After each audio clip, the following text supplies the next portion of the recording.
let's talk about the current state of Al-Quds and the Israeli state. I've heard some people, especially some Muslims, they listen to stuff on TikTok and other places, social media, and I've seen this trend of a drum blowing and you hear the word Allahu Akbar, Allahu Akbar, and people, they say, imagine hearing that voice. I would run. You would run. And how are you going to run to it? And how are you going to hear the voice, Aslan? And who are they? And how do you know that Al-Mahdi is attached to the current state of Israel right now in Palestine? And right now people are asking me, is this the sign of the Mahdi? Is the Mahdi come out? Is Dajjal alive? Is where the end of time? Is this the... I want to fix some misconceptions, brothers and sisters. There is nothing in the Qur'an or the Sunnah, even in the weak hadiths, that make a connection between now the current state of Palestine and Israel and the Mahdi currently. Later on there is. And this is what I want to, inshallah, give you hope about. First of all, the ayat in the Qur'an, Surah Al-Isra, Allah subhanahu wa ta'ala says, وَالْعَاقِبَةُ لِلْمُتَّقِينَ. Those who are God-fearing will have the end. Right now, this is the process. The end is coming, inshallah. And the end will be for the believers. Now, Allah subhanahu wa ta'ala, or He told His Prophet sallallahu alaihi wasallam, many things that will come in the future. These are all in hadiths, authentic hadiths, some of them Bukhari and Muslim, and some of them in Abu Dawud and Tirmidhi and other hadiths. When it talks about Al-Mahdi, Al-Mahdi means the guided one. Al-Mahdiyu, Al-Rasul sallallahu alaihi wasallam says many hadiths about him in books other than Bukhari and Muslim. Although Bukhari and Muslim, they make reference to him when Isa alayhi salam comes by saying that Jesus Christ, Isa alayhi salam, will come to the land in Damascus, to the mosque with the white minaret, and he will see their Amir. The Amir means Amir al-Mu'mineen, the leader of the believers. So inshallah it's a khilafah. And the Amir will step back to say, it's a time of salat, will say to the Isa alayhi salam, come and pray Imam. And Isa alayhi salam will say, no, this ummah has its own blessings and its own leaders above one another. So you are blessed, you are the Imam. Even Isa alayhi salam respects the ummah of Prophet Muhammad sallallahu alaihi wasallam, and he lives by the Sharia and the law of Muhammad sallallahu alaihi wasallam. This is the only reference in Sahih Muslim and Bukhari which makes to Amir al-Mu'mineen. The scholars said he is al-Mahdi at that time. But if you look at the other hadith, they are called mutawatir, which means many different narrations, one upon the other from different angles, which makes it collectively authentic because there's so much about it. Some of them are weak. Al-Mahdi, my dear brothers and sisters, will come out inshaAllah. We don't know if he has come out yet or he is yet to come out. Only Allah subhanahu wa ta'ala knows. But it will not come out at the fall of Palestine or the fall of, Israel or whatever. So there's no connection really. Sorry to say that to you. But inshallah, what will happen is this, based on all the ahadith, to cut it short, that Israel will fall. Even by not talking about scripture and religious scripture, the way they're going, they cannot last. 75 years and the core of the problem is still there.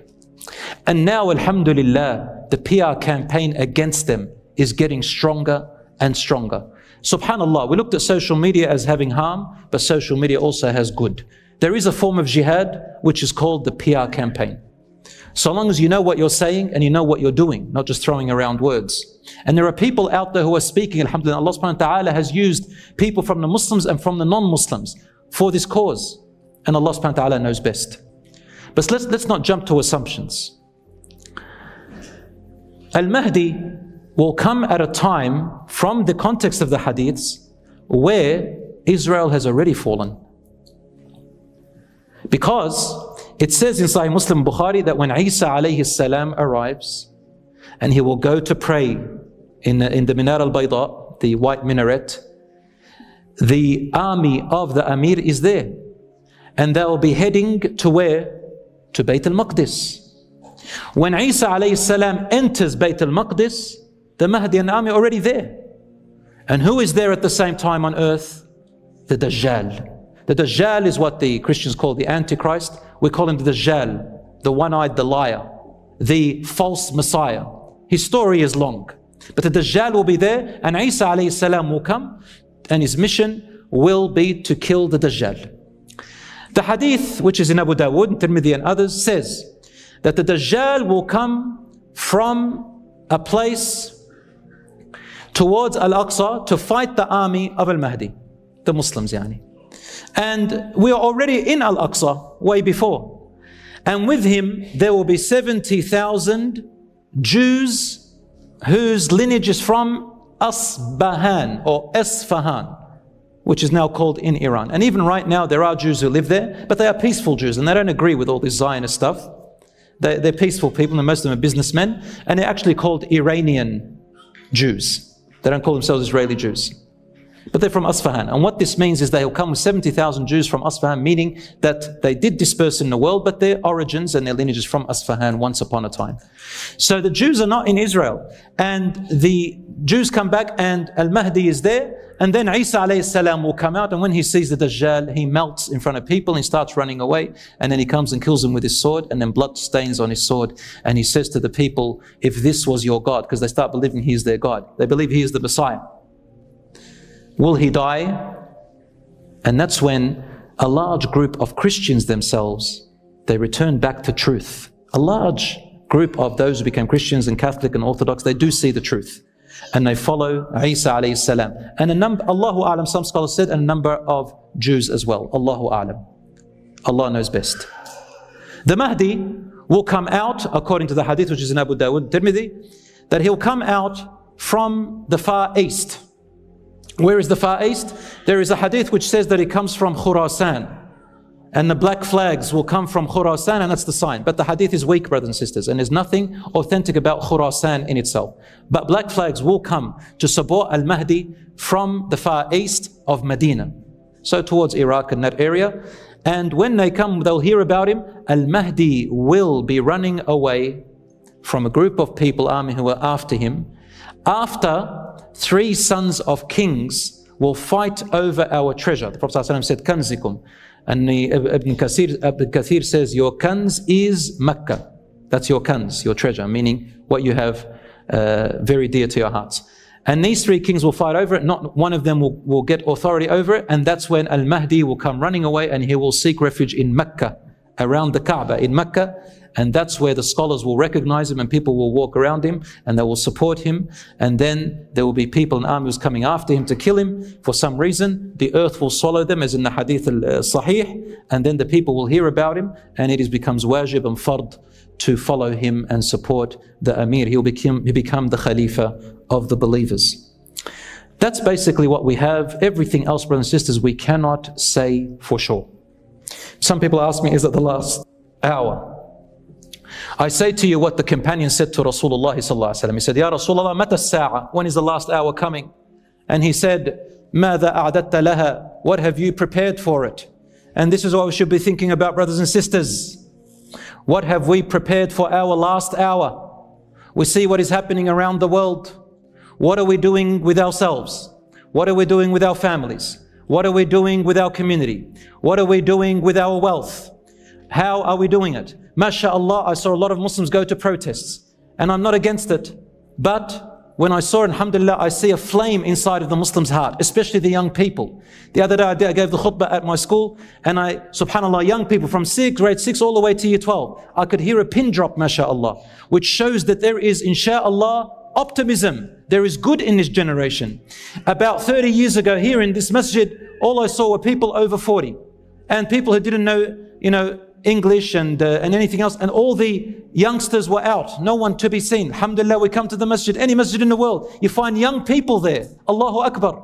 There is something happening. There is something changing. And even now, the atrocities that are happening and the oppression that is happening now in Palestine is also something different, wallahu a'lam. I believe it's something different, and it's heading towards a plan from Allah subhanahu wa ta'ala. Brothers and sisters, remember what I told you. 100 years is not very long. 100 is not very long. And Allah subhanahu wa ta'ala's wa'ad and promise is coming. But look at ourselves now. What can the Muslims do? What can we do? We can only do what is within our power, my dear brothers and sisters. The first and foremost that we can do, anybody can do, is in their heart, hate and despise what is happening. Number 2, dua. Any one of us can make dua. You might be thinking, what's dua going to do? It doesn't matter. Dua is awareness. Dua is conviction. Dua is reinforcing of our faith. Dua is our identity. Dua teaches our children who we are. Dua gives us hope. Dua does something for the future. And says, don't underestimate dua. Rasulullah whenever people were distressed at his time and he couldn't help them. So when for example, when they were after the Battle of Uhud and Battle of Badr and all of that, Rasulullah used to gather and do qunut, and he would say to the Muslims, make dua. On the khutbah, he would call people to make dua. He never left dua even to the last second. Brothers and sisters, a dua to Allah subhanahu wa ta'ala plays a big role. It doesn't mean that you're going to get exactly what you're asking for. Don't get what you're actually expecting. But Allah subhanahu wa ta'ala says, وَعَلَى اللَّهِ فَلْيَتَوَكَّلِ الْمُؤْمِنُونَ. Upon Allah, believers should trust and put their trust in. Trusting Allah subhanahu wa ta'ala means that you know that Allah subhanahu wa ta'ala, He will guide. And that when the time comes, you will stand beside Allah subhanahu wa ta'ala and you will, inshaAllah, be among the righteous because you trust in Allah subhanahu wa ta'ala. Trusting in Allah subhanahu wa ta'ala doesn't mean I make dua and I don't do anything. I do what is within my power. Number 3, people are giving in charity, alhamdulillah. Charity is important. Whatever we can send to help them. Number 4, the PR campaign. The PR campaign. A lot of us, alhamdulillah, we're sharing footages, we're sharing things, we're making awareness. I know that some scholars, they said, don't show atrocities and think, well, we can't really stop that. But at the same time, there is good in some of the things that we are sharing because it's creating awareness as well. And it makes us, those who really do care, inshaAllah, are aware, and we're learning more than what we ever learned before, subhanAllah. Number 5, my dear brothers and sisters, very importantly, there is a big sign. Why hasn't Allah subhanahu wa ta'ala given us what we want? Allah knows best. But perhaps we are not ready for it. Perhaps we are not ready. Perhaps if Allah subhanahu wa ta'ala gives us right now, we would corrupt. Perhaps Allah subhanahu wa ta'ala knows that it's not the best time. Then what about the children? What about the women? What about all of that? We continue to support them and raise our voices. And we ask Allah subhanahu wa ta'ala to unite the believers and to save and protect our brothers and sisters in Palestine and all around the world. And we ask Allah subhanahu wa ta'ala to change their state from evil to good and from suffering to peace. May Allah subhanahu wa ta'ala have mercy upon their dead ones who we assume are martyrs, inshaAllah. And may Allah subhanahu wa ta'ala make their children faratan wa dhukhran, awaiting for them at the fountain with the Prophet ﷺ on the Day of Judgment, and waiting for them at the doors of paradise. Brothers and sisters, death is not a loss. Death can sometimes be a victory. And they have never left behind a generation, except that generation is just as strong as the generation that was before them. Have you heard a 7-year-old child speak in Palestine? In Gaza? Have you heard him speak? Girl or boy? 9 years old, 10 years old, 7 years old. Allahu Akbar. What courage, what bravery, what heroes. La ilaha illallah. They don't believe that they are losing, brothers and sisters. Yes, they're in pain. Yes, the suffering is making them feel what has happened to the Muslim Ummah. It's like a humiliation. They're feeling sorry for everyone else. But they know that alhamdulillah, death will inevitably happen. From the moment they are born, they've got their shrouds ready. You know, from the moment they're born, they say, anytime I can die. And when you see any of them die, yes, they cry and everything, but you hear them saying, Fidaki, Palestine. Fidaka abi wa ummi ya Rasulallah. Fidaka ya dini. I ransom myself for my religion. I ransom myself for my Prophet ﷺ. I ransom myself for this cause. So why do we have to give up? Brothers and sisters, the Muslims nearly got wiped out in the 12th century. Nearly wiped out by the Mongols. Yet Allah subhanahu wa ta'ala brought back from the ashes the victory and the power again. It lasted right up to later on until Allah subhanahu wa ta'ala brought Islam and Muslims and justice and goodness back. My brothers and sisters, I complete this talk with the ayah in the Qur'an where Allah subhanahu wa ta'ala says, أعوذ بالله من الشيطان الرجيم بسم الله الرحمن الرحيم ولا تحسبن الله غافلا عما يعمل الظالمون إنما يؤخرهم ليوم تشخص فيه الأبصار مهطعين مقنعي رؤوسهم لا يرتد إليهم طرفهم وأفئدتهم هواء. Allah says in Surah Ibrahim, and do not assume that your Lord Allah is unaware of what the oppressors are doing. He is merely giving them respite for a very short time, till a day comes, don't worry, where they will be standing on a day and their eyes are looking in terror and horror, and their hearts they will feel as if it is outside of their body from the fear and horror that they will be facing. Their heads dangling down in fear and humility, and their eyes are forced to look at hellfire and they try to look away. Allah also says, and do not assume that those who have been killed in the path of Allah, that they are truly dead. No, they are living, being provided by their Lord. And they are happy and joyous. And they are so joyous and waiting for what? And they are so joyous, anticipating what is waiting for their brethren that are still left behind on earth. And they call out, do not fear, and have good tidings with paradise that has been promised to you. May Allah subhanahu wa ta'ala remove the suffering of our brothers and sisters in Palestine and all around the world. O Allah, O our Lord, bring victory sooner than later. O Allah, protect them. O Allah, have mercy upon their dead. O Allah, let their children be their intercessors on the Day of Judgment. O Allah, forgive our shortcomings and assist us and guide us to that which pleases you. O Allah, have mercy on them and upon us. O Allah, guide those who are lost. O Allah, we ask you to keep our hearts firm and to help us stay steadfast. O Allah, accept our dua and fulfill your promise which you have promised. هذا وصلى الله على نبينا محمد وعلى آله وصحبه أجمعين.